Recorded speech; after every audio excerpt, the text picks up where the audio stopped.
माँ बाप के लिए पढ़ना है जो माँ बाप आपसे उम्मीद रखते हैं। उन माँ बाप के लिए पढ़ना है जो आपसे उम्मीद रखते हैं। उन हरामी लोगों के लिए पढ़ना है जो आपको नाकारा समझते हैं। और ऐसे बेटा बेटी होने से कोई फायदा नहीं यदि आपके रहते आपके माँ बाप को कोई दिक्कत हो जाए। मेरी बात दिल पे लगी होगी, हेलो समझ दोस्तों, में कैसे आई हैं होगी। आप सब। राम जी की पाठशाला में आपका बहुत बहुत स्वागत है।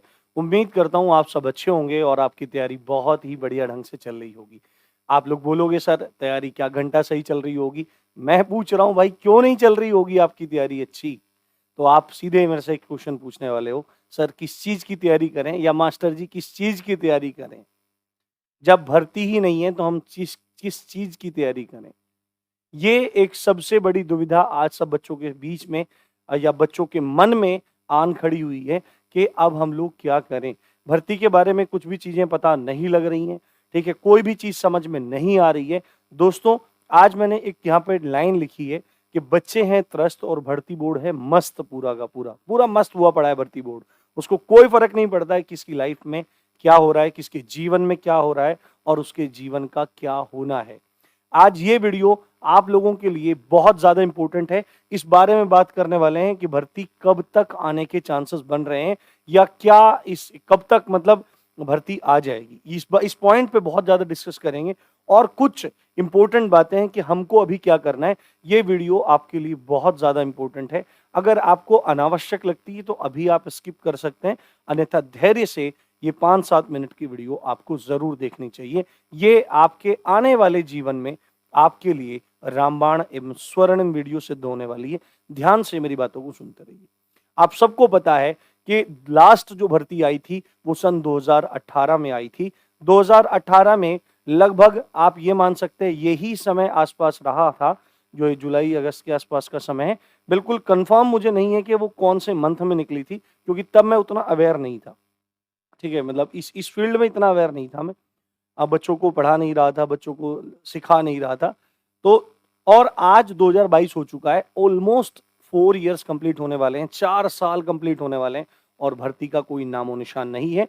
जनवरी के समय में चुनाव से पहले से ही मीठी गोलियां भर्ती बोर्ड द्वारा आपको हमें सबको एक साथ बांटी जा रही हैं टेंडर के नाम पर, कि भर्ती बोर्ड इस भर्ती को पूरा कराने के लिए टेंडर जैसी प्रक्रिया को चालू किया कि हम लोग निविदाएं आमंत्रित कर रहे हैं, टेंडर आमंत्रित कर रहे हैं, जिससे हम इस भर्ती को कंडक्ट करवा सकें, एग्जाम को कंडक्ट करवा सकें। और वो टेंडर लगातार बढ़ता रहा, बढ़ता रहा, बढ़ता रहा, बढ़ता रहा। काफी सारे यूट्यूब पे विद्वान हैं जो बहुत बड़े बड़े हैं, ठीक है, उनका कहना है कि टेंडर फाइनल हो चुका है, परंतु मुझे सच में बताऊं अभी तक मुझे उसका प्रूफ नहीं मिला है कि टेंडर कहाँ फाइनल हुआ है। हो सकता है उनके पास उसका प्रूफ हो, पर मैंने भर्ती बोर्ड की साइट को थोड़ा देखा था। हो सकता है मेरी आंखों में थोड़ी चौंध लग गई हो तो मेरे को चीजें दिखाई ना दी हो। एक इंपॉर्टेंट बात यह है कि 4 साल का समय तो बीत गया है, बट इससे इंपॉर्टेंट बात यह है कि जो 4 साल का इस समय बीता है, यही 4 साल का डिफरेंस बहुत सारे बच्चों को ओवरएज करने के लिए काफी है। क्योंकि यूपी पुलिस में कमांडोज की भर्ती होती है, जहां पर 18 से 22 साल तक के युवाओं को लिया जाता है। जैसे ही वो 23वें साल के पहले दिन में प्रवेश करता है, उसकी दाढ़ी सफेद हो जाती है, उसके दांत झड़ जाते हैं, उसके बाल गिर जाते हैं, उसकी त्वचा पर झुर्रियां आ जाती हैं। ऐसा कुछ बच्चों के साथ होने लगता है। ये भर्ती बोर्ड या पुलिस सिस्टम के मुताबिक हो सकता है। मैं कोई क्रिटिसिज्म नहीं कर रहा हूं, बस हकीकत को दिखा रहा हूं, इंपॉर्टेंट चीज को मैं दिखा रहा हूं। ये बात भर्ती बोर्ड को समझनी चाहिए कि आप बच्चों के भविष्य के साथ कितना बड़ा खिलवाड़ कर रहे हैं। यहां पर बच्चा यूपी में जब आजीविका तलाशता है और आजीविका तलाशने के लिए वो सरकारी अवसरों की देखभाल करता है या उनकी तरफ देखता है, तो सबसे ज्यादा उसको ध्यान आता है कि मैं यूपी पुलिस में कांस्टेबल बन जाऊं। क्योंकि यूपी पुलिस में कांस्टेबल बनना उत्तर प्रदेश पुलिस की सभी भर्तियों की परीक्षाओं में सबसे सरल होता है और 3 से 4 महीने की सही तैयारी के साथ कोई भी नया लड़का भी आराम से, नया लड़का या लड़की कोई भी हो, वो आराम से कांस्टेबल बन सकता है। आज के समय में जब कंपटीशन थ्रॉट कट हो रहा है, बहुत बड़े बड़े एग्जाम्स की तैयारी करने वाले लोग भी रोजगार की चिंता में कांस्टेबल के लिए भी तैयारी कर रहे हैं, जो कभी करना नहीं चाहते थे। ऐसे समय में भर्ती बोर्ड भर्ती के बारे में ना तो कोई जानकारी दे रहा है, ना ही कोई उन्होंने अपना कैलेंडर जारी किया है, ना ही कोई सूचना है। तो ऐसे में बच्चे त्रस्त ही होंगे और भर्ती बोर्ड अपनी मस्ती में मस्त है। उसको कोई फर्क नहीं पड़ता कि कितने लाखों लोगों की जिंदगी बर्बाद होने वाली है। अब आप बोलोगे सर भर्तियां तो लाखों नहीं आएंगी। बिल्कुल दोस्तों, भर्तियां लाखों नहीं आएंगी, पर भर्ती आने की जो आशा होती है वो आदमी को बहुत ज्यादा संबल प्रदान करती है।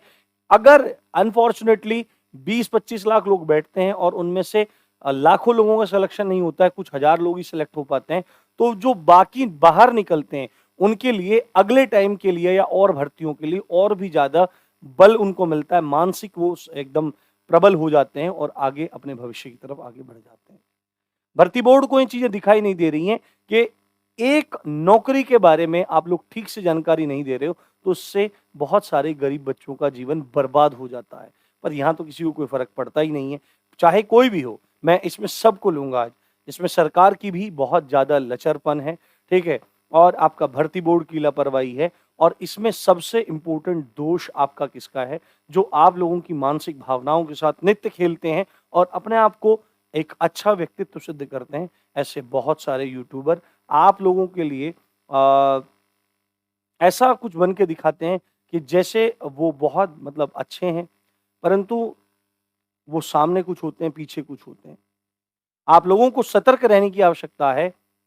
वो आपका हर तरह से यूज करना चाहेंगे, वो आपको आपकी जेब से पैसा निकालना चाहेंगे किसी भी तरह, जबकि यूट्यूब पर all of the content free है। आप हिंदी फ्री में पढ़ सकते हैं, अलग अलग टीचर्स को पकड़िए, आप मैथ्स को पढ़ सकते हैं, आप रीजनिंग को पढ़ सकते हैं, आप जीएस को पढ़ सकते हैं, ठीक है। आप प्रैक्टिस सेट आप कहीं से भी ला सकते हैं। ऑफलाइन आपका एग्जाम होगा, आप ऑफलाइन ले सकते हैं। ऑनलाइन भी बहुत सारे माध्यम ऐसे हैं जहां आप ना के बराबर पैसे खर्च करके अपनी तैयारी को कर सकते हैं। इंपॉर्टेंट किसी भी बच्चे के सिलेक्शन में क्या होता है? इंपॉर्टेंट किसी बच्चे के सिलेक्शन में होता है सही गाइडेंस, सही एनालिसिस और सही ढंग से तैयारी करना।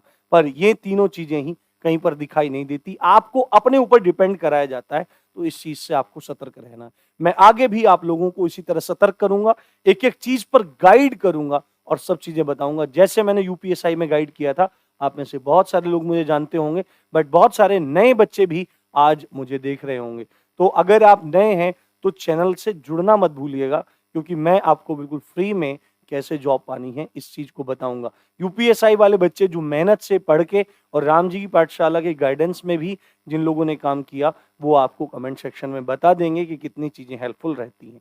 और कुछ भी पेड नहीं है, सब कुछ आप लोगों के लिए निःशुल्क है। इंपॉर्टेंट बात एक ये है, कब तक आ सकती है भर्ती, ठीक है, इसके बारे में रोज यूट्यूब पे कोई ना कोई वीडियो डालता रहता है। खासकर जो फेसलेस वीडियोस होती हैं, स्क्रीन रिकॉर्डेड वीडियोस होती हैं, वो फर्जी वीडियो होती हैं। पता नहीं लोगों को क्या मिल जाता है कि भाई तब आ रही है भर्ती, ये नोटिस आ गया, वो नोटिस आ गया।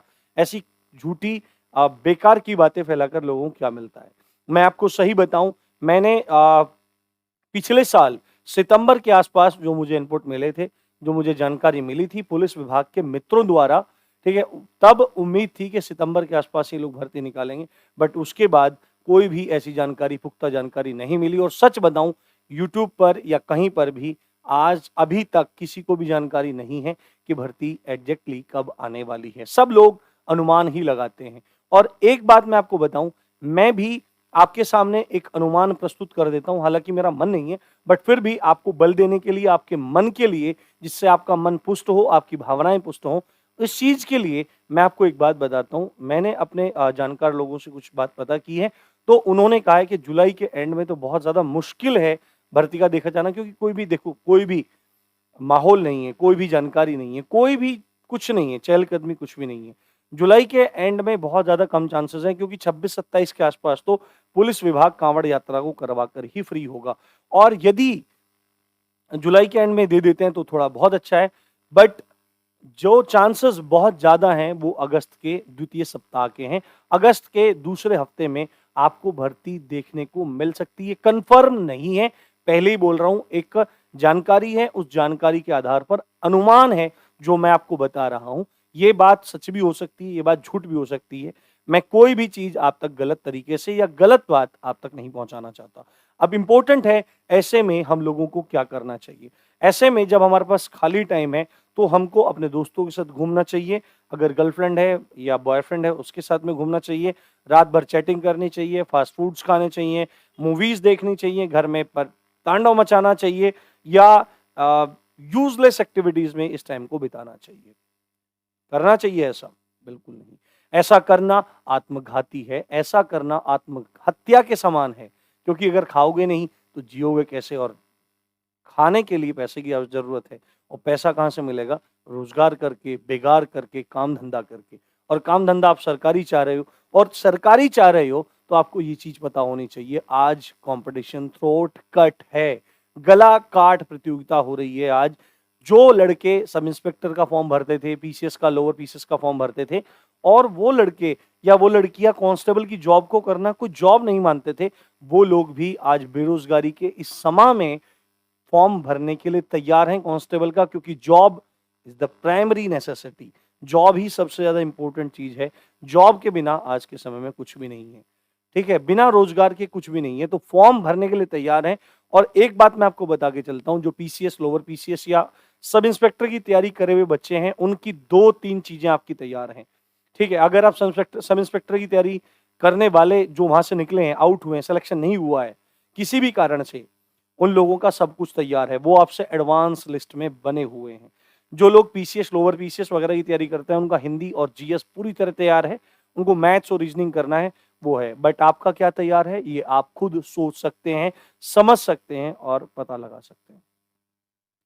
ऐसे में बिना फालतू की एक्टिविटीज किए, भर्ती की टेंशन ना लेते हुए, मुझे पता है कि ओवरेज वाली टेंशन बहुत बड़ी है, बट उसका कुछ भी नहीं किया जा सकता है। मैंने भी 3 बार प्रयास किया, 3 बार ट्विटर कैंपेन चलाए, बट आप सबको पता है उसका क्या परिणाम निकला? कुछ भी नहीं। बहुत सारे बच्चे अवेयर नहीं है, बहुत सारे बच्चे उसमें सपोर्ट नहीं करते हैं। तो उम्मीद तो ये है कि भर्ती बोर्ड की तरफ से जब भर्ती निकाली जाएगी तो कुछ ना कुछ एज रिलैक्सेशन दिया जाएगा, बट इसकी कोई भी पुष्टि नहीं है। हो सकता है वो ना दें, हो सकता है वो दे दें, ठीक है? और कुछ भी अभी नहीं होने वाला है, क्योंकि कोई यहाँ पे सुनने वाला नहीं है। यूपीएसआई के मामले में देखो कितने ट्विटर कैंपेन्स हुए, बट उसका कोई भी प्रभाव नहीं हुआ। ट्रेंडिंग में भी गया ट्वीट, जो हैशटैग था वो ट्रेंडिंग में भी गया, बट घंटा किसी को फर्क नहीं पड़ता है। और खासकर सावधान रहना है जो आपको भ्रमित कर सकते हैं। ऐसे में आप अपना मैथ्स तैयार कीजिए, रीजनिंग तैयार कीजिए, जीएस तैयार कीजिए, हिंदी तैयार कीजिए। हिंदी और जीएस आप मुझ पे छोड़ सकते हैं। 18 तारीख के बाद मैं बिल्कुल फ्री हो जाऊंगा और जी जान से एक एक सब्जेक्ट आपको पढ़ाऊंगा। बस आपको पढ़ना है, जी जान लगा के पढ़ना है। मैं आपका एक भी नंबर कटने नहीं दूंगा हिंदी और जीएस में। उम्मीद करता हूं मेरी सब बातें आपको समझ में आई होंगी। उन माँ बाप के लिए पढ़ना है जो माँ बाप आपसे उम्मीद रखते हैं। उन माँ बाप के लिए पढ़ना है जो आपसे उम्मीद रखते हैं। उन हरामी लोगों के लिए पढ़ना है जो आपको नाकारा समझते हैं। और ऐसे बेटा बेटी होने से कोई फायदा नहीं यदि आपके रहते आपके माँ बाप को कोई दिक्कत हो जाए। मेरी बात दिल पे लगी होगी, समझ में आई होगी। यही सारी बातें मुझे आपसे करनी थी, कहनी थी। इसी अच्छी बात के साथ आप देख रहे थे राम जी की पाठशाला। मैं हूँ राम भारद्वाज। जय हिंद, जय भारत।